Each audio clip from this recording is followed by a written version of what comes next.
Okay, Chevra, I always appreciate Parashas Mishpatim. We got to learn some psukim. I wanna learn some psukim in Parashas Mishpatim that I think could be beneficial. Some of the things we're going to share are divrei Torah that we've learned together over the years here. So I expect to review some stuff, but reviewing by me never means that you say over what you once thought. I don't like that. Be present. When you review, you should sometimes disagree with what you once said, sometimes chap something new. I don't like, my father spoke a lot about Chazara's the Iker, reviewing's the Iker. Reviewing never means mindlessly reading. If you mindlessly read, I don't think that really helps. Reviewing is to learn something presently, read it. Something you've studied, to study. I want to go through Parashas Mishpatim and really, but be present. Think about ideas we have discussed. The first idea is an idea we discussed here. If everybody can look, it's page 222. If you have a different chumash, it's Perek Chav Gimel Pasuk Aleph. Parashas Mishpatim, Perek Chav Gimel Pasuk Aleph. In this chumash, it's page 222. There's the first pasuk I want to see, and the pasuk Hashem speaks about lashon hara in many places in the Torah, and this is one of the sources. The Chavetz Chaim brings many psukim. This is one of the sources of the Isser of being mekabel lashon hara, and the pasuk says Loisisa shema shav. Loisisa means to carry. What we would translate to accept. Loisisa, don't carry, don't bear, don't carry. Shema shav, a lying statement. Which is the Isser not to be mekabel lashon hara. Don't be mekabel. Don't carry a lying statement. Don't be mekabel lashon hara. Now it begs two questions. That's the beginning of the pasuk. 4 words, not to accept lashon hara. Do you remember? Does the Torah have nekudas? And of course not. There's no nekudas in the Torah. So loisisa, we have a messiah to read it loisisa. Just as well, you could say it's loisasi. Loisasi means don't give over. Loisisa is to be the receiver. Loisasi is to be the quarterback. And the Gemara says this is a fascinating there's a fascinating example where we read it one way, but it's written a different way. We darshan both. We darshan the way we read it, not to be mekabel lashon hara, loisisa, and the way it's written, loisasi, don't say lashon hara and don't be mekabel lashon hara. It's called a kriik siv. But this is the pasuk, both not to accept lashon hara and not to give lashon hara. That is what the pasuk says. Now, Menachem, there are 2 questions that come up. There are really more questions. Somebody could ask, why do we have a messiah to read it this way? So we have nekudas this way, but it means that's very in bounds to think about. I would like to think about 2 things on this pasuk. I'd like to think about, why is it called a lie? Shav, Onkelos is a Tana, and if you look at Onkelos, he says, Leisikabel shema de sheker. Don't accept a lying statement. Now, I want to say why that's so difficult for me to understand. I'm the guy listening. I don't know if it's a lie or not. Don't accept a lie. Let's say I tend to believe the guy, and I don't think it's a lie. So interesting. What? Not maybe a true picture. You're showing one item at the first. Fair statement. Very fair. I want to tell what Eliyahu said. Fair. The Torah. I want to nail the question.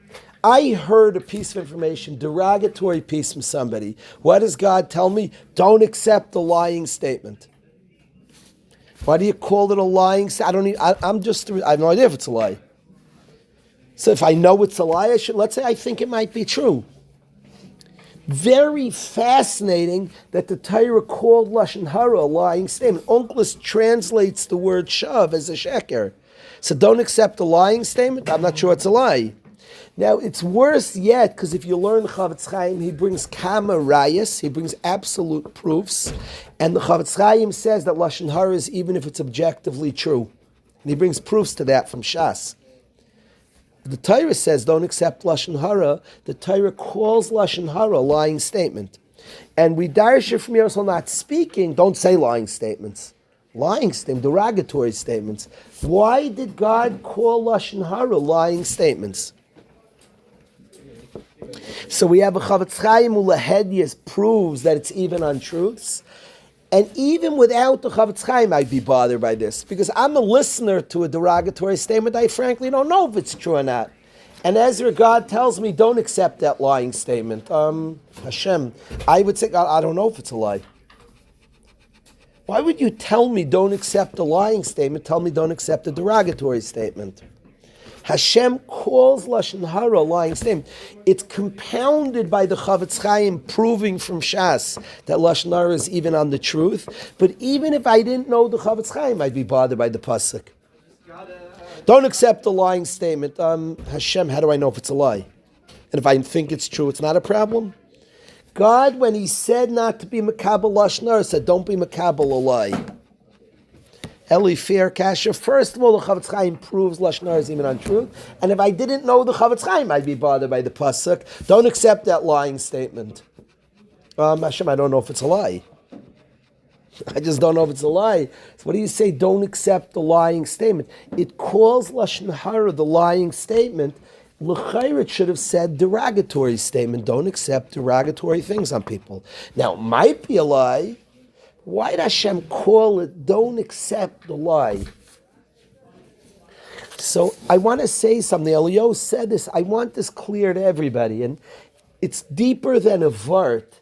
Eliyahu said if there's no context, even a bad thing, I want to express something. Somebody could say 100% the truth and they're a filthy liar. I've seen this. I'll give the example. There are people that love dirt on other people. There are people that like historically unusual stories. It's a certain type, it's a kav. You'll say Rabbi Kiveger, say, you know the story with Rabbi Kiveger? And they'll say a true story, but you know him less knowing that story. The person's a liar telling you that story. Now the story is true. You'll say, oh, I know a certain Rashiva. You know the Rashiva, and they'll tell you a story that's 100% true. They're telling you the story to give you a certain picture about him. You're a filthy liar by telling me that story. And because your story is meant to paint the picture, your story could be true and you're a liar because the picture you painted is a lie. And that's what matters, the picture you painted. It's literally, by me, it's frustrating when somebody has like the story that makes you think different about a big person. Kivega, you think it's so pashut. You know. They'll tell you a piece of it. I can people, those are like the dirtiest liars ever. They're like the worst liars because they use the truth to paint a lie. It's like the deepest liar. The Gemara says that every lie is built on truth. A guy who's not a good liar just tells you straight falsehood. The best liars are built like there's room for truth. You could literally say 100% the truth and you lied. It's cool that a derogatory statement that's not allowed is called a lying statement because you made a negative picture on somebody. You told them all the positive. So you're literally a liar. You took a soul. People are big people. When you slam them, you're a liar. You're literally a liar. I'm not listening to liars. I refuse to listen to liars. But the story is true, but you paint it as a lie. It's remarkable to me. I'm saying it all. I'm not saying an old vert. It's like crazy that to say bad on a yid, God calls it a lie. You're a liar. That's how Hashem calls a derogatory statement. And it makes a lot of sense. You're talking about a big soul. And you put him down. You're a mamish shakran. You're a liar. Literally, kipshutai. Not because what you said is not true, because now the picture you pack like, what did you say? Yeah, you didn't tell me the story of the guy. And there's always reasons people do things. You're literally a liar. There's a whole person here. You know the picture of a kid, I'm going to say this, you know the picture, he does drugs. Like the picture of him, he's one of the bad ones. Like there's a room full of people. You have the guy who's like, I'm not condoning, I can't stand drugs. But the picture is a guy who's suffering. I'm not making something mutter. You just don't know what like as if like you have the good boys who choose good things and the bad kids who choose bad. Now there is something objectively called bad, by the way. But everybody understands there's a person here who has this choice, there's some reasons he's choosing. I'm not condoning, there's objectively wrong. But you haven't like told me about the person. So you're saying, even if it's not a bad thing, even if you lied about the guy, it's still lashon hara? If If you don't get the guy exactly, even It's though it's lashon not hara. saying Yeah, you know what I'm now, saying? you're not allowed to rip somebody, right? You know? Even if it's not ripping the guy, even if you just say something bad, which is true, but it's not nailing him, But let's say it doesn't put. Let's say you That's what say. But let's say you say a positive thing. which is not. Yeah. I don't think that's lashon hara because it didn't. Nah, Because it that's what we didn't. learned. Because it didn't create a bad picture. The lie is the bad picture you created. If you say a positive thing, people say tzid because he's even bigger than that. So I don't know if that's lashon hara. Anything which creates a further than positive picture is called a lie. So it has to be derogatory. But any derogatory is a lying statement. You're not allowed to rip somebody. You're just not allowed because people are big and you're a liar. It's cool. It's interesting. You know what I like about this, Yitzchak? The question is how don't you accept it? But yes, a very honest guy speaking. Understand he's not being honest. When he didn't give you context, he's really not being honest. He doesn't lie. He clearly does. He gives over pictures. That guy, by the way, in history who says, you know the story of Kiveger, I don't want to hear, you're a liar. I don't want to listen to you. You're a dishonest guy. When you tell me that story about Ricky Vega, you're literally a dishonest guy. People even struggle with this, but he's an honest guy. No, he's not. No, he's not. He's not an honest person. He's not. He wants you to have pictures of Ricky Vega. He's not an honest guy. He pretends, he rationalizes that he's not an honest. A guy who does such a thing with tzaddikim, spreads such stories, is completely a dishonest guy. I wouldn't trust him, mamish. He's not trustworthy. A guy who knocks Yidden and told you didn't give me the context, he's not an honest person. We have to reframe. We say, but he is honest. He doesn't make things up out of nowhere. He does make things up. He took a Yid who's a beautiful Yid. Picture a friend, this story, Avi. Picture, he's a drug guy. He's a drug guy? You're a liar to say he is. Because the picture you made, when you say a guy's a drug guy, it's not just cute. You're trying to picture this rebellious, mean. You don't know his story. It's like it's silly for anybody who knows people. It's like you're a liar. You're literally a liar. You literally didn't tell the truth. Wow. So it's not just like a funny. I spoke to a very big person who's very exact with his words, and I said on Chevra, I said they're lebedik. They have a lot of energy. And he got upset at me. Don't say Lebedik. Like, say what it is. I disagree. I said Lebedik. Saying what you want me to say is you know less about the guy. The best I could do is to tell you he's very energetic. That's the best I could do. You think it's better to say he did this and this? That would be a lie. Because I'm not telling you a context of the story. The best I could do is say energetic. Hurt, might be hurt. Might be the best I could do. You said, oh, be more honest. Not honest. It's not honest at all. Lashon hara is called a lie. You were not honest what you created. So the best I could do, if there's a tayelis, you want a picture, I'll tell you, very energetic, somebody who's been through a lot of tsar. Now, I'm not condoning wrongdoing. There's absolute objective wrongs. What picture you want to make of the person who did the wrongdoing is very important. You want a true picture or not? Mm-hmm. And it's fascinating that derogatory is called a lie. Anybody, I don't own the Torah, Rabbi say. You tell me a different shot. I'm telling you here, when it says not to speak Lashon Hara, I'm not saying a vert. I'm not trying to say a cute vert. I'm telling you when God said Lashon Hara, called it a lie. It's remarkable. I think that's remarkable. And when you know the Chavetz Chaim Lashon Hara is even on the truth, so it comes out even cooler. Even without knowing the Chavetz Chaim, I would ask the kasha. Because it's telling me when I hear something, don't accept what he's saying, the lying statement. But I don't know if it's a lie. You can't. How do I know? And it told me don't accept the lying statement. So if I'm not sure if it's a lie, when I know it's a lie, if I know it's a lie, of course I don't accept. You don't need to tell a guy without the Chavetz Chaim. Kalish, don't listen to a guy who's lying to you. I promise when I know a guy's lying to me, I don't listen to him. I know he's lying. So the words don't make sense without the Chavetz Chaim.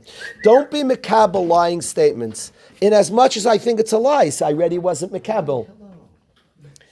I don't need the Chavetz Chaim to have a bomb cash on the pasuk. You know what I'm saying, Avi? You tell a guy ever, don't be mekabel a lying statement. I promise if I think it's lying, then I'm not mekabel. That's what it means to think it's lying. So what's Hashem saying? To explain this pasuk, Onkelos says, don't be mekabel a lying statement. You can't phrase it as two different people. One as a person you know, one as a person you don't know. So the Torah be saying the person you don't know, that's a straight up sheker, but maybe you would think. So 1 second. I'm a guy listening, yeah? Yeah. I don't know the speaker, the one he's speaking about. Right. And what is Hashem? Don't listen to the lying statement. Now, if I think it's a lie, so I'm not listening. No, you don't think it's a lie. You just don't know the person, so it makes sense to say it. But with regard to the Chavetz Chaim, But I want to go right there, even when I don't know the guys. Don't tell me don't listen to a lie. There might not be a lie. It might be. Explaining that. It doesn't say. Yes, that's my point. That's my point. Well, I think the difference between that and the Chavetz Chaim. That's a good. Right. I agree with you. But I'm saying even that. So I see automatically there's a kasha straight off. To tell a guy don't be makabel a lying statement can't mean that you know it's a lie because then you're not makabel. So, I'm just proving that it has to. You need to say a pshat here. You're not meshubah to my pshat. I like learning Torah. I really like studying the Dvar Hashem. There's a tough one. There's a really tough one. What is it saying? So it means derogatory, and it's not referring to a lie, and Hashem called it a lie. That's fascinating. That's saying that he told the absolute truth, and it's a lying statement, what he's trying to do to you. It even helps people ask, how can I not be Makabel? The guy never lies before. You have to understand people who call they never lie can be big liars. Because they paint pictures that are sheker v'chazav. So guy, mamish, he only tells you he's not a truthful person. It's not a truthful, saying the truth is not true. Literally not. This story, I like this mashal of Gedalim because there are people that are great at this game. So, you know him, you want to hear something? And hearing that, I know him less than if you wouldn't have told me. So that's a lie. So that's, you painted a picture to get me like cloudy. Avi Clark, what? Yes, Daniel. Not being makabel means not believing that the statement he said, or it's not about believing or not believing the statement, it's about believing the picture. Once you agree to me the guy is a liar for doing it, it's easy, then he has no nemanis by me. If you agree he's a liar, so why would you say then he has no nemanis by me? At the point that you understand, people get confused. The guy doesn't lie. Yes, he does. A guy who does that with tzaddikim is a liar. He is a liar.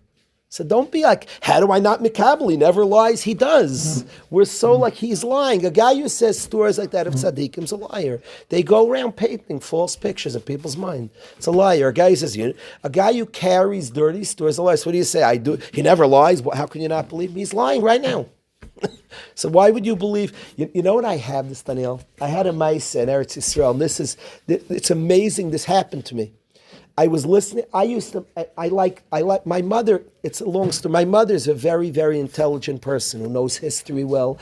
I'm a curious guy. I come from a mother who's knowledgeable, and I like knowing what's going on in the world. My mother, when I was in Eretz Yisrael, my mother would send me in the mail newspaper clips with important information.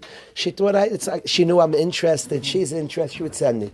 So when I was married, I don't even remember the time, 1208. There was very little English news. The BBC had an English news where they had like a world roundup.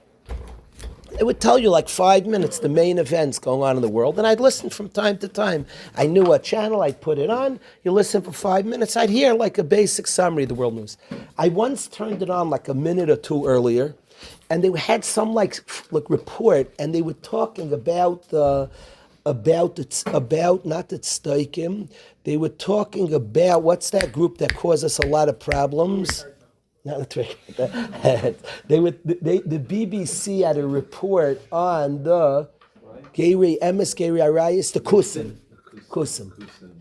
And if anybody knows history, the Kusim were a big thorn in our side. They were Megayer Avi. It's a very big question: was that Machlekes about the Geiris was real, or they just did it? They were just afraid animals were consuming Goyim in Eretz Yisrael because Eretz Yisrael likes Yidden. And they became Geirim, and it's a shayla, was that Geiris real or not in the Gemara. They caused us a lot of trouble. They told governments on us. They had a report on the Kusim how Yidden was so bad to them over historically. Now, I know a little history. It was complete a bunch of malarkey. They were interviewing people from the Kusim, and it was sheker, it was a fake. Avi, and I hear this report that made up stuff, literally changed history. Now, then, so I hear this, I'm like annoyed. Okay, but then the program I was waiting for, the 5 minutes, the World Roundup. And I asked myself, Daniel, here you know they're lying. So why do you believe other things they say? Every report, it's interesting. We just witnessed Ukraine and Russia having a war. It's interesting. We had one president who was firmly on one side and said the other is horrible. And then we have another president who's firmly on one side, the other side. I don't know the truth. I really don't know. I don't know what's happening. It's not so clear. It's when I got to Eretz Yisrael, Rabbi, do you think the English people learned the Revolutionary War the way we learned the Revolutionary War? What's the truth? I have no idea. It's different people's opinions. They do not learn the revolution. Ask an Englishman how they learn the Revolutionary War. There's no shaykhs the way we learn it. What's the truth? I have no idea. Well, it's funny, Shlomo, to think about. It's just, we have a certain way we're taught it. In England, they don't learn it the same way. They learn it a whole different story. They learn it a barbaric people that had no akar satayv, no gratitude. And we learn, what do you mean, heroes who just wanted a little privacy, didn't want to be owned. There are two versions of the story. It's two versions of a story. What am I bringing out to the guys? That there are different ways of viewing events and seeing events. If you know a guy lies, you're not so inclined to believe him. If I hear the BBC lying, and then they're saying world news, so here what you don't know you knew was a lie. So now what you don't know, they're probably telling the truth. My point is, when somebody rips people, their liar is real. So you say, no, but he's an honest guy, he wouldn't lie. He's lying right now. If somebody says in a kiveger, a questionable story, he shouldn't be saying over, he's an absolute liar. So it's not a cat. Yeah. Yeah, sure. Do you understand that?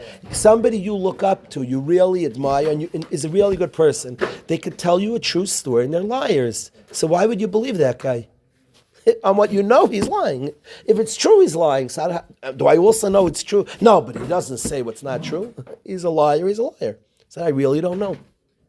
The Torah calls it, don't listen to lying statements. The guy who said it's a liar, if it's true, he's a liar. So why would you believe it's true? You're actually funny to believe it's true. He's a liar. He paints crazy pictures. Guy has some story. That's an absolute. We're not used to that. We excuse his lying. He's a liar. So I don't know if that happened in the story of Kiveger. He's not interested in what the emes of things are. So how do you know that his thing's emes? Doesn't that make you worse if you believe that? Let's say someone tells you a story of someone that you think is a very big person or paints a picture.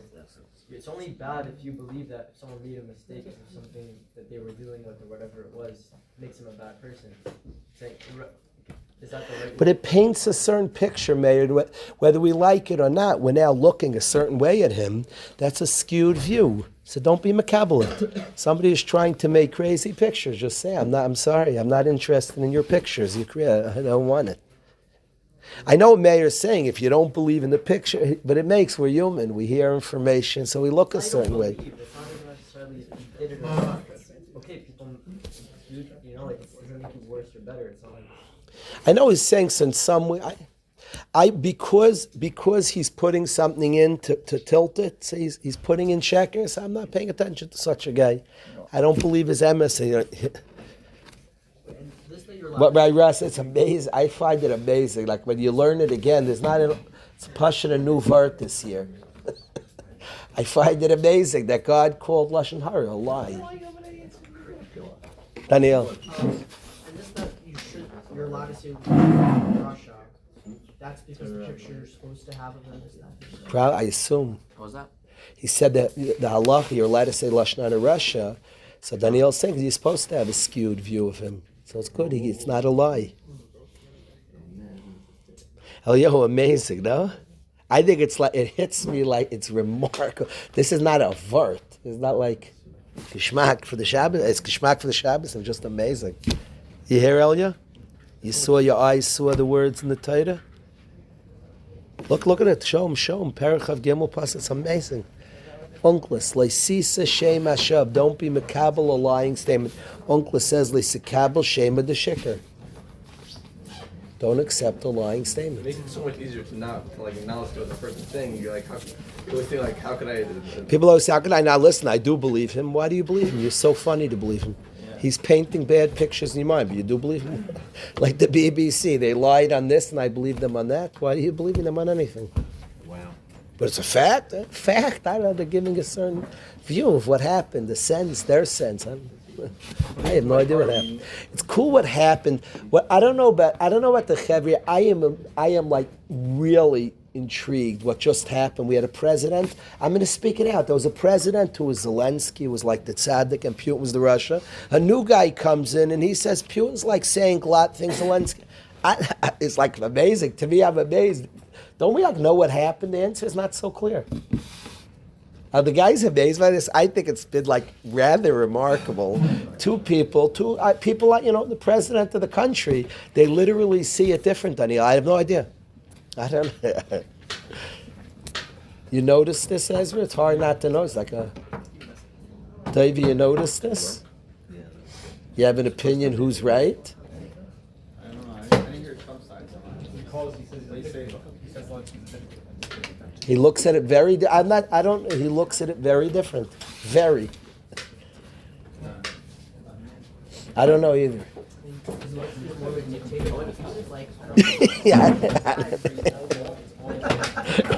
It's just fascinating. A new guy came with a new look and sees it. Before, Putin was like the hated guy, and then this guy comes in and sees it different. It's so much harder on someone you know. 'Cause you're like, how can you see like it's a lie? You see the whole picture. You don't not see the whole picture. In your mind, you see the whole picture. You know this person. I know. Really, mayors, yeah. You should tell yourself you don't know the person. Don't we find that out time and time again, Mayor, when we think we have a guy down? We find time and time again there's so much we don't know. People we think we know well, there's so many things we don't know, so many struggles, so many things we really are not privy to. Are we like the worst judges possible on other people? There's things we can't know. We wouldn't be a great judge on anybody. No. Okay, that was one thing I wanted to show, though. I'm literally not trying to learn something old, but I want to learn something else that yearly on Mishpatim we've pondered. So if you look one pasuk earlier, it said, Anshe Kodesh Tionli, be holy people, ubaser basad treifa loisechelu. If there's meat in the field that became a treifa, don't eat it. La kelev tashlichan, I say, throw it to the dogs. Pasuk before, Perek Chaf Beis, Pasuk Lamed. Perek Chaf Beis, Pasuk Lamed, the pasuk before this. It says, be holy people, treifas don't eat, la kelev tashlichan, throw it to the dog. Comes the Das Sekenemi Balei Taisis. The Balei Taisis wrote a Pirush on Chumash, and the Balei Taisis say a fascinating thing from the psukim, from the. They say the following through Das Sekenemi. He says like this. He says a guy is a shepherd, and he has a trustworthy guard dog who's guarded for years, and he's kept his animals safe from all predators. Flock is very vulnerable. His says to me like the seh represents the sheep. Sheep actually have geshmaka meat. And they have some animals are fast, some are strong. Sheep is like garner. The only thing a shepsel has is the guy, the pastach, the shepherd. He has a pastach. A pastach in Yiddish is the shepherd. A pastach, a shepherd. And all the sheep has is the shepherd who guards him. What? Faster. We have different dialects. I have no doubt. Faster? A faster is the shepherd. I don't know all the time. So that there's a shepherd who watches the flock, and a guy. That's what the guy is. Comes a lot of sheep. Aaron, there's a dog who guards the sheep. He's meant to keep out wolves and other dangerous predators. You have a dog. And the guy has a whole bunch of sheep, and he has a watchdog always protecting. The watchdog's guarded for 10 years his sheep and kept them good. One day, The watchdog falls asleep, or he chases a squirrel. He runs far away. When he runs away, a wolf or somebody comes, a predatory animal comes and destroys his flock. And the guy comes back and he sees his flock totally decimated. Says the pasuk, that dog, you owe him gratitude. For 10 years he watched the sheep. Give him hakaras hatoiv. Give him the sheep that are decimated. Hundreds of thousands of dollars. Your whole flock was destroyed, and the stupid dog didn't do his job properly. Gratitude. Lekelev tashlichan, I say, he was your trustworthy guard dog for years. Now? Frekt Rav Ezi, that's not what you're thinking. That's the Das Kanim says Pshat in the pasuk. That lekelev tashlichan, I say, is your guard dog watched for years. Now, this is the place of gratitude. You're livid right now. If it's Stam said another way the animals got damaged, give it to your dog, he guarded. Here he was negligent in his guarding. Your animals are decimated. And here the Das Kanim says throw it to the dog, to the watchdog. I just picture the shepherd, he's fuming at his watchdog. His watchdog like ran after a squirrel. While he runs away, an animal comes, kills his flock, destroys and mangles. Says the Torah, don't eat it, treifus. Feed it to the watchdog, gratitude. A watchdog? He did not do a very good job right now. He's a fat dog. Here the Kashavi and the Das Kanim, this is gratitude. Here's... That's a good question, Stam. Why is that associated with Kedusha, keeping away from Achol Sasuris? There's a...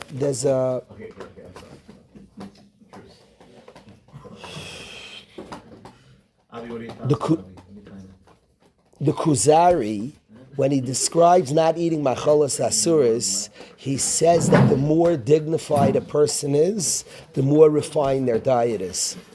So it's interesting in saying there are things we can't eat. It says anshe kodesh tila, be holy people.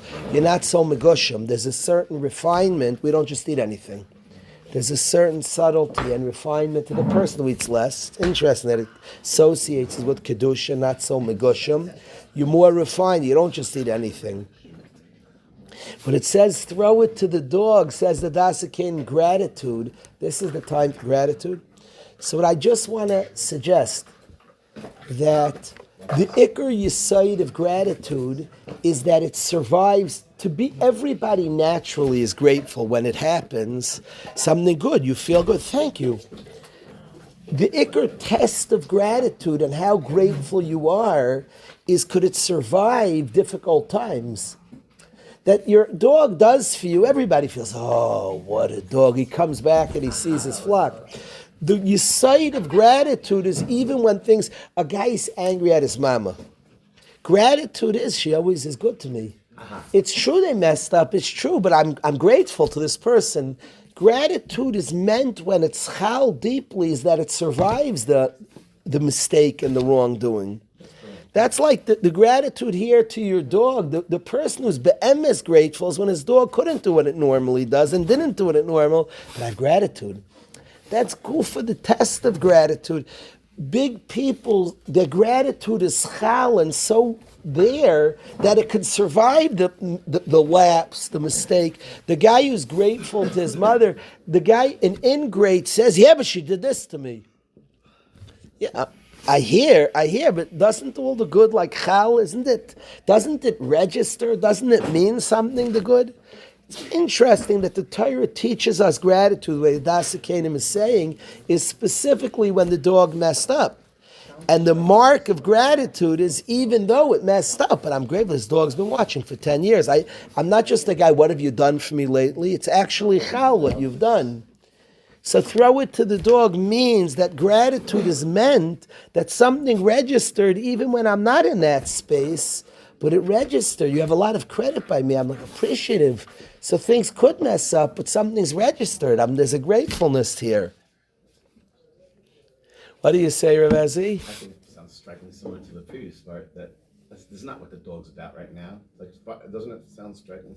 That what? Okay, forget it. I like what you I say. don't know what I like you just say. like before, like you look. Even the negatives. So if I already say this is a dog who means something to you, as he said, it's strikingly similar to Lashon Haravar. No, but There's a truth to it's that. not- If I could see this dog and appreciate him for all his years of service, that would allow that even though he did have a mishap, but I wouldn't look at. I would. that's not what I told him. What'd you tell him? The narcissist. But So is it like weekend isn't it? Yeah. Oh, I thought it was just like doing like a the switch when the kasha suddenly becomes their destination, but it's much more. It's if I think that I missed it, right? No, I'm not. No, I think gratitude. I'm not asking. I think this is what gratitude is and means, that it actually is chal by a person and is there in a deep way, that it means something to me. That's the mark of real gratitude. So when it wasn't there and couldn't do, but there's something that you've become to me and mean to me, and I could hold that and have that view of gratitude. I'm really appreciative. I've learned something about you. So then even when something's not there, it's not just disappears. I've learned something about you. This is my trusted dog. He really is my trusted dog. The momentary lapse, but I have, like you said, the identity. That's the gratitude. That's when the mark of are you grateful? To me, that's the literal test of gratitude. That's the Torah saying. Specifically, when your dog messes up, is the beginning of your gratitude. So it's not just teaching gratitude; it's describing gratitude. The mark of your gratitude is gufla. I think this is just the truth to anybody you're grateful. So he messed up. What'd you say? It's so hard in the moment, like. So I wouldn't even ask in the moment. I almost want to say that a grateful person would do this naturally. It's really the test, are you a grateful person? An ingrate would just be, you messed up now. It doesn't matter that they care about you or into you. They think about people we're grateful for. They mess up, but I really appreciate you. Really, I know you care about me. The good, so When it's chal, this would be natural. I don't think it's that hard. To people who are really grateful for. So I don't even think this is like, make sure, beat yourself up. Yeah, we do get upset. The guy who registered his trusted dog. This is what would happen when the dog would mess up. He'd hug his dog. This is what would happen. I'm not even saying, Daniel, to bring it, make sure your gratitude. I actually think this would be natural by a grateful person. He would see his trusted dog. When he messed up, I'm not saying for a second he wouldn't have to, then he would say, oh, my dog, I'll be fired. That's what the Torah is defining gratitude. So I'm not saying you even have to break yourself and bend yourself. I think a person who registered goodness, it would be natural. People who it's a person who doesn't mark any good things. So the second there's a bad thing, they're all of a sudden barking and going crazy. Nothing's chal. The good is not chal. It's not duly noted and marked. And if it's duly noted, the good, the guy who's grateful to his mama because he's noticing all the good, when his mother, she messed up the order, a silly guy, a guy in yeshiva, his mother messes up some order that he wanted. If he can't find it in him to say, she's my mother, how much she does for me, and he's just, but I don't get it, she messed up the order. You're an ingrate because you haven't if you absorbed properly all the times, all the things, all the stuff. I think what would be rather natural, say my mama, okay, she messed up. It would be a natural talk back. If you ignore all the good, you don't mark, you don't notice. So then when something, I think this would be natural, Shlomo. How do you hold, Shlomo? So I'm not saying to. I wonder that it would be a natural space. I don't even want to say immediate reaction. That'd be a natural space. I think that's a natural space. The people we appreciate and mark what they've done to us. So when even something bad happens, it's quite natural to say, to be in that space. That's such a gutta. I think that's where the Torah speaks about gratitude, is when that thing messes up, that you things were duly noted and registered and marked. But if you have no absorption of the good, it wouldn't survive the bad deed. I'm not sure which one it's talking about. If you're already a good person from before, you're saying if you're already grateful from before it happened, you wouldn't be upset that it happened. That's what I'm claiming. I'm claiming, yeah. So let's let's say you haven't been grateful and you're upset now, right? Are you supposed to break yourself and still, like, you are that? But I think it's a big lesson. A guy has to work on himself. If that guy is at that space, all of a sudden bad, and again, he has no natural talk back, I think he has to ask, how do I register more? Am I absorbing enough the goodness that I'm getting? Because if I'm not absorbing it enough, what's happening? So maybe I'm not paying attention, I don't mark, I'm not noting. I think there is a hisbaininus and a noting and taking account. This person's like there for me. But if you ignore it, you too, whatever, no space in the brain for that absorption, I think this would be a good bechina. When this guy's dog messes up, I think a person of gratitude who absorbed the 10 years of service will naturally feel bad for the dog and even throw him the meat of his mess up. Throw him the meat of his mess up. I love it. You heard that? No, the name of the shir, when the truth is a lie. Yeah? Yeah, I like that a lot. True words. Interesting? Okay. When the watchdog's is fragile.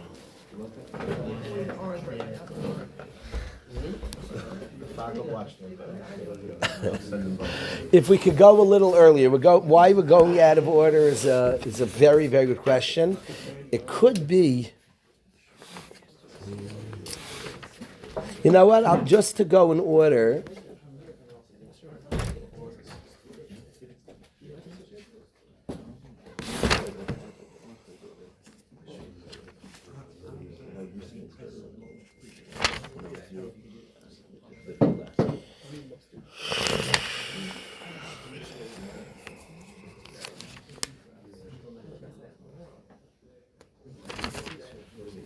okay, you know, we're gonna go out of order. We're gonna go. If everybody could please turn to page 221 in yours, Avalot's Peret Chaf Beis Pasuk Chaf Aleph.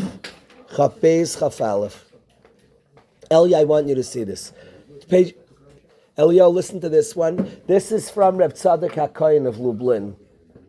Ezra, you ready? Peret Chaf Beis Pasuk Chaf Aleph.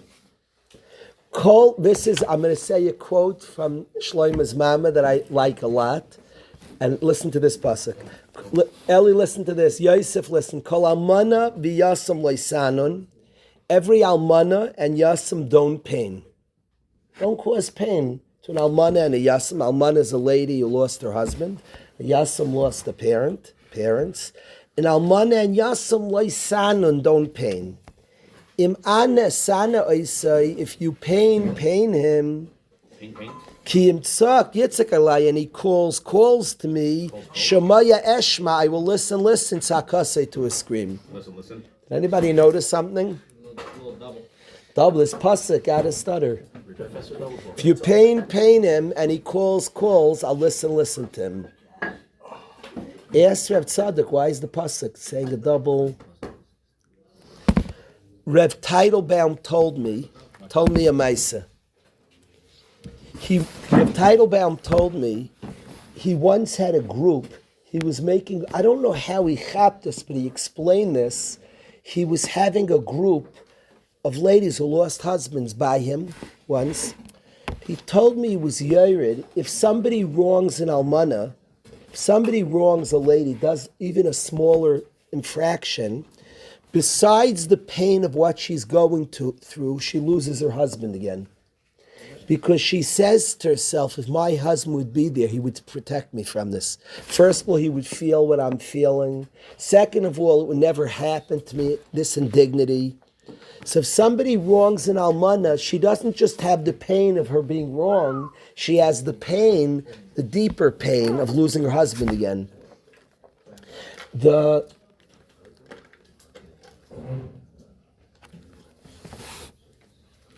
Says Reb Tzadok HaKohen that if you pain them, when you pain an almana, besides the pain of what you're doing, you're bringing back the pain of what happened to them originally.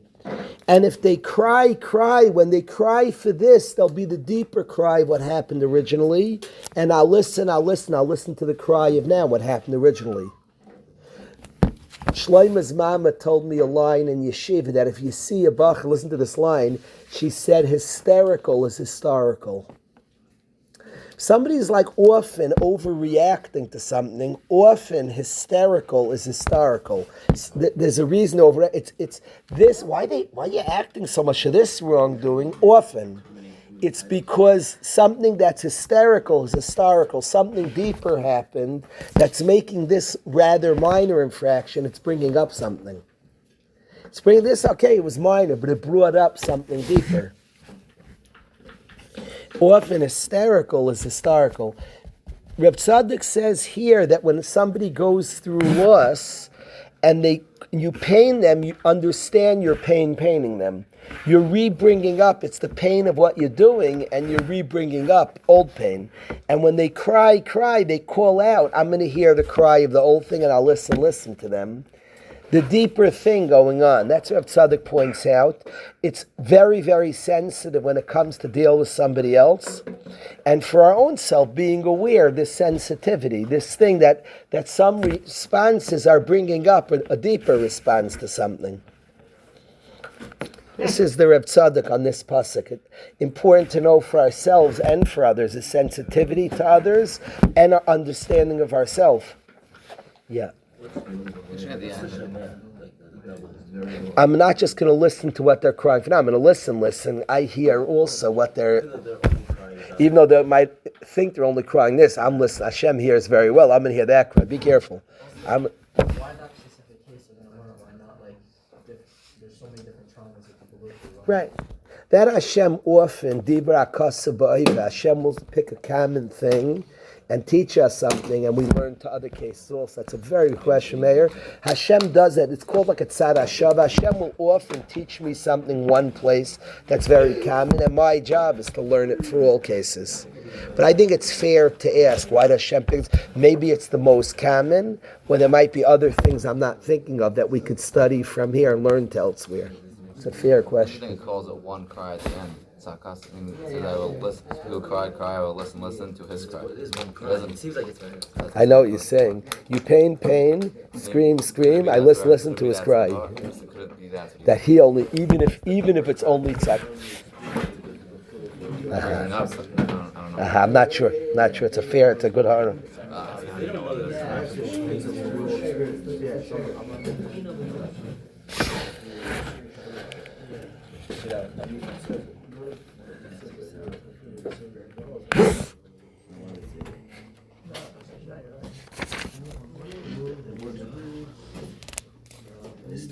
I want to share another pasuk. Just keeps going a little further. In pasuk chafei, perich habeis pasuk chavim chavel sachbol salmas reyecha. If you take a mashkan, collateral is probably the most popular word for a 5th grade Rebbe in elementary school. That's not the word of the day, but collaterals, it's a mashkan. Im chavel tachbol salmas reyecha. If you had taken as collateral, you taken a garment of your friend, adbaya shemesh teshivenulo, before the sun sets, return it to him. It's talking about it's a night garment, it's his pajamas, and you took collateral, his robe, return it to him before the sun sets. Kiyuksusai, it's his garment. Levadai, it's his only garment. Simlasai la'ayrai, it's the garment for his skin. Yishkav, how's he going to sleep? Now that's very, very lengthy. It's funny, the Torah, which is so mekatzer, is so brief. Hashem is so brief always. And Psukim said so briefly, here Hashem is so ma'irich. Anybody would understand the rationale for this law. If you take a poor guy's robe, hold it by day and by night, give him his robe back. It doesn't need much for an explanation. He needs his robe. Here the Torah is it's his garment. Levada, it's his only garment. Simlasai la'oire, it covers his body. But my yishkav, how's he going to sleep without his robe? The Torah is so ma'irich. Now there are drashas. On each of these things, the Torah is ma'irich, there's a drasha. And yet, there's a way of learning the Torah. It's called the Pashtanim in a simple way. What's Hashem like being so lengthy? Kids in yeshiva, teenagers hate when you speak long. Really, adults are that way also, but teenagers specifically. If you say something long, you could get short. They get very upset at you. I got it already. Like, enough, Kenokshine. This pasuk is return the mashkin of a yid. It's his garment. I know it's his. It's his only garment. I know he's poor. Garment for his skin. I know garments cover skin. How's he going to sleep? I get it. All these things. You took his pillow. Return his pillow. It doesn't need much of an explanation. Of all the places, Elio, the Torah is Meirech, it's his only pillow. How's he going to sleep? I got it. Tell me the halacha.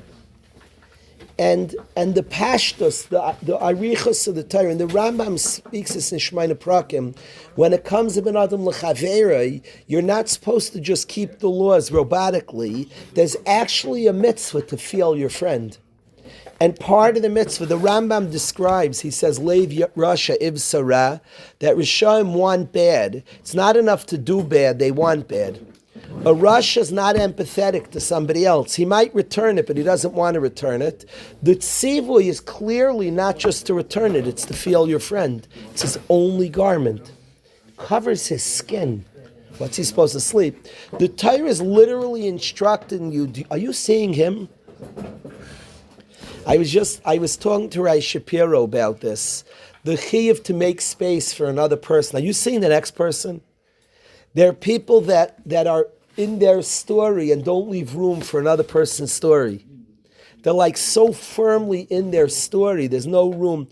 I want a husband to really have room for his wife's story. I want a wife to really have room for the husband. That time we don't think about another story. In Yeshiva Elia, I once asked Ezra Bork, Reb Ezra reminds me it was Ezra, I asked you to say your whole way how you got back to Yeshiva. A lot of times people in their own story don't leave room for another guy to have a story. It's like you're like, can I tell you, I want to tell you a story. Dave, we once had a guy in Yeshiva, there's a true story, Shlomo. We once had a guy in Yeshiva, and I went with him to New York. He needed a job badly. And we went together to a very wealthy man who had employment, and I went with the bacher to try to ask the person, can he employ the bacher? We went together. It was a 2-hour trip to New York, 2-hour trip back. When we were in front of the wealthy guy, he came in. He was very kvetchy, how overwhelmed and busy he was. Now, I respect that. People are busy. It was so striking that did he have space? I'm also busy. I don't mind him being busy. He was like totally not sensitive. There was no room for my story too. I'm also busy. I'm almost like, you're not the only busy guy in town. But I was there. I'm not going to go into details. Shlomo said, I love that picture. A lady comes into a bakery. It's like, it says as a chatzi joke, a lady comes into a packed bakery and people are waiting online. She cuts the line. She's like, I'm sorry, it's Erev Shabbos. I'm sorry. Like, please understand me. It's Erev Shabbos. It's Erev Shabbos for us too. People be'emes, you're allowed to be stressed and pressured. Is there room for his story also? Marriage is built a lot on this. I get your story. A man, well, look, he watches the kids. He's like overwhelmed from his. Is he like sensitive? She's also, a guy comes back from work, by the way, and you're overwhelmed. There's nothing wrong that you have your story. Your wife was home all day with the kids and is very overwhelmed from her day also. And part of being a bigger person is there's room for yours, there's also room for hers. You have a lot of space in there. You have your story and there's room. There's room for yours also. I'm also overwhelmed. There's room for her story. There's room for another story.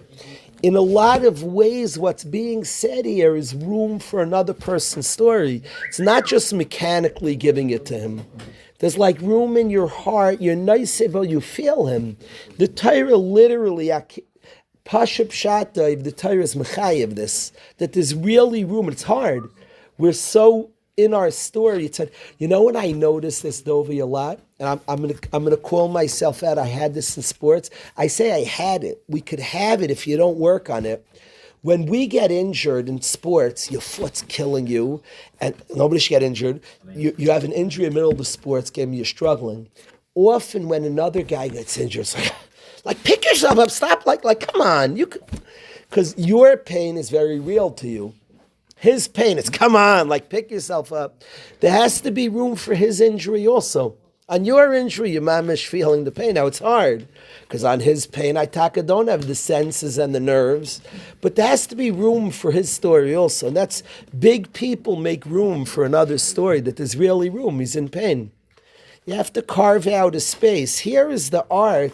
It doesn't just say give the guy his mashkin. It is Hashem's very mayach. It's his only garment. Make room for his story. You know where this comes up a lot? Often people who own businesses are very rich. They own the business. And the worker is a guy who lives, most of the country lives paycheck to paycheck. The rich guy might not live paycheck to paycheck. His job is to make room in his brain that the workers are living paycheck to paycheck. The job in this world is to make room for another story, that you could be there and be present to it. If not, a very selfish person, only has space for his story. He has a story too. Leave room for his story.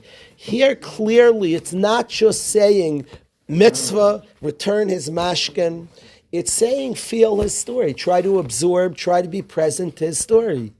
The Torah's arichos here is literally telling you his story. Make a space for his story also. I think people could do this with their wife. They literally, by listening a little, asking some questions, you could actually find the space, inquire. I like that Hashem presents us a picture. It's his only garment. I'm chatzi in his closet here. Kuksusay levad, it's his only garment. Oh, I didn't think of that. I have a closet full of garments.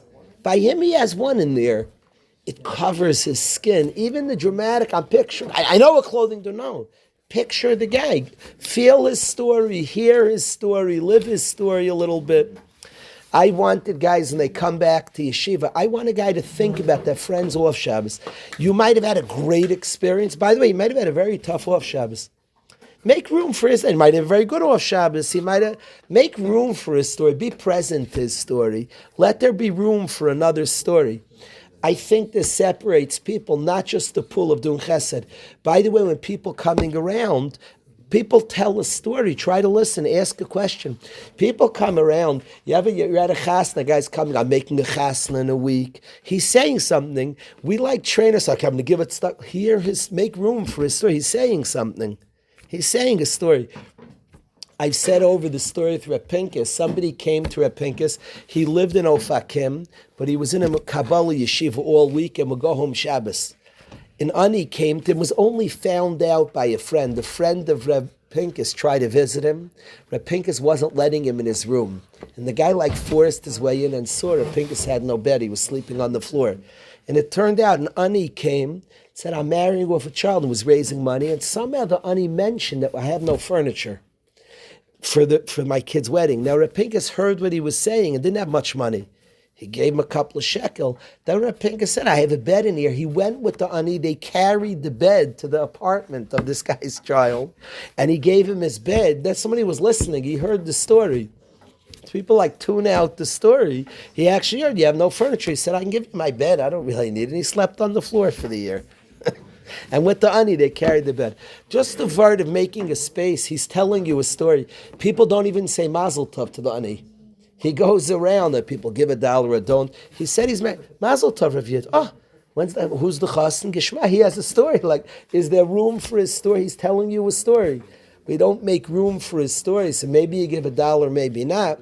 It's very, very, not just cool, that's what the Torah clearly is asking of us, make room for another story. I hear that in all the details, that it doesn't just say return him his garment. The Torah is ma'irich on his situation. The Torah is saying, try to absorb his whole story. Maskim Elia? I told the guys that I had a bacher pull me in the dining room late in the year in Waterbury, Akiva. It was late in the year in Waterbury, and he pulled me into the empty dining room in the middle of the afternoon, and he said, do you remember when I was trying to put another guy in his dorm room, and he gave me Gehenim. I was trying to move him out. I was trying to do something with dorms. And he said, remember I gave you? I said, oh, do I remember? He said, I'm leaving now anyway. It was late in the year. He He said, I'm leaving. He said, I'm leaving in a month. It's June, when it was late in the year. I'm leaving. I'm not doing this to me. I want for the next guy. I want you to know that you look at a dorm room. I put in another guy. I move you. Big deal. He said, when I leave this campus, he described his house. He said, I don't know, a minute of peace. He said, the real estate, it's like a peaceful place in my dorm room. There, I'm like safe, comfortable, unjudged. That's my safe space. Understand, you just say it's just a dorm room, so you don't know my situation. You don't know what happens when I go home. This is the one place. It's not just your dorm room. It's actually the place that I'm a shtickle safe. It was very eye-opening. I never thought of his dorm room like that. I never thought of it that way. I was living in my story. Okay, it's just a dorm. And for one guy, that might be a truth. Say they're a dorm room. Say he goes to the base medrash. He goes home. He feels it's his. For some guy, that dorm room might be his only space. It's interesting in Lakewood when people are given roommates. So it's interesting. Sometimes you have a roommate. Sometimes you're moving into a guy's life. It's his space. It's complicated. Even in yeshiva, how a guy views his room, they're different guys. To make space for his story, to at least know his story and leave room for his story, that's what I see the Torah saying, much deeper than just returning his mashkin as a pu'ula. Maskim Elio? That's how I see in this pasuk. Otherwise, it could have just said, if you take his pillow, return him his pillow. Hashem doesn't say return his pillow. It says, do you know his story? Are you thinking his story? Are you aware? Go to his closet, check out his house. The Torah Hashem takes you on a trip by him. In so many extra psukim, Kyuksusai Levadis is only beggets. Now you're picturing like a skimpy house. Simlasai La'ire, he's mamish wearing. Without this, he's completely undressed. But my Yishkav, how's he going to... The Torah is Mayrich like this, that there's room for his whole story.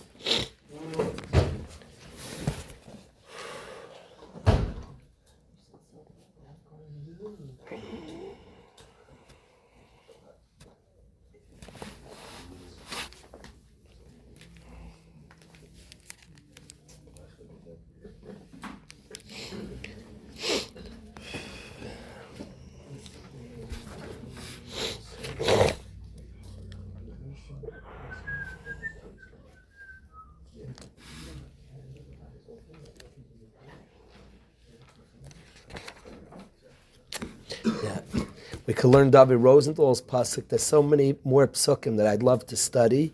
I do have to. My son's mom is in Eretz Yisrael. My wife's in Eretz Yisrael, and I want to do supper for Yisrael. What's he going to eat, Trevor? What's he going to eat? What do you say? Yeah, Fruit Loops. We're making that sound. Making that sound. I think Alabama delivers. Eggo waffle. You know the picture of the kid who comes to school and everybody knows that the mom is on vacation, like he has different sneakers. He comes in the middle of the winter in shorts. I'm thinking like how Yisrael came to what? Yeah. It's a funny picture, like everybody knows the mama's away. Oh gosh. Yeah.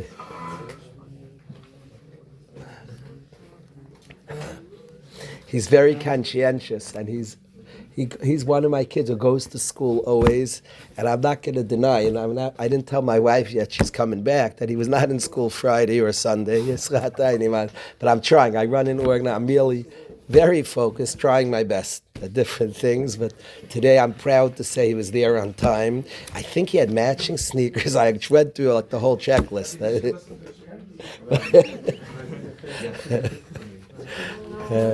Not listening.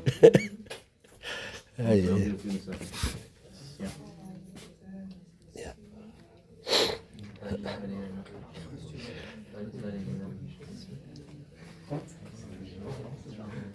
I always say the elementary school mora is like no.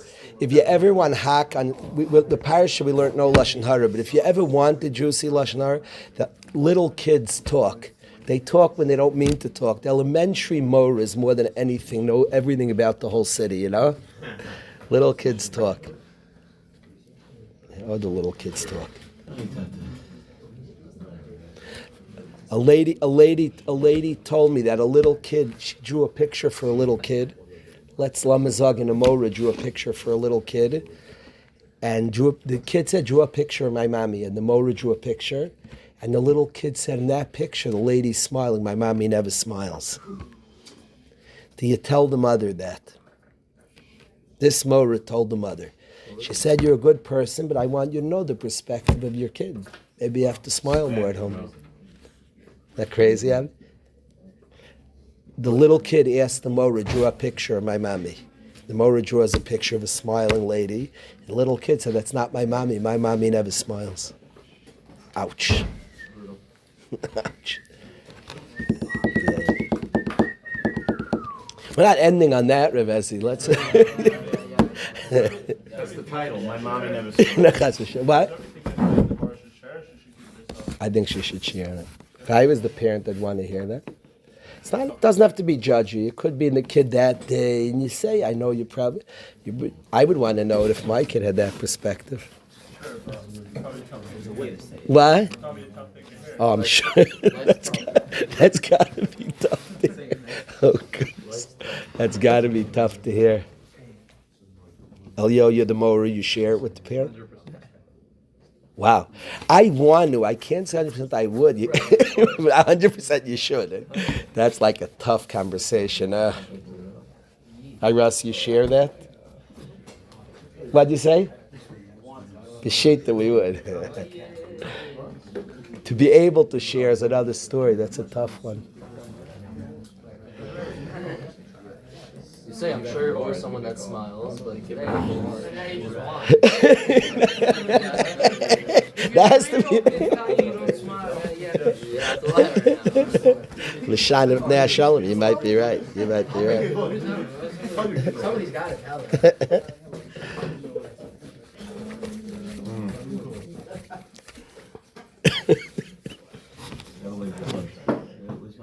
Oh, mine.